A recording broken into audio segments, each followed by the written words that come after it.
Ang pagdideclutter ay proseso ng pag-aalis ng mga hindi na kinakailangang bagay, mga gamit o dokumento sa iyong buhay tulad ng mga lumang gamit, basurang papel o mga bagay na hindi na ginagamit. Mahalaga ang pagdideclutter dahil sa mga sumusunod na benepisyo. Mga benepisyong pagdating sa pisikal at sa kalusugan. Una, makakabawas ito ng stress.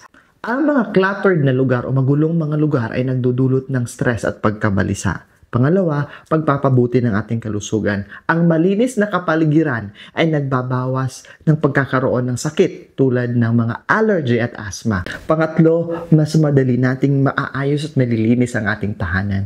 Ang mga decluttered na lugar ay mas madaling linisin at lalong-lalo na mas madali na nating itong i-maintain. Pagdating naman sa mental health natin, yes, may benepisyo po ang pagdideclutter ng ating mga tahanan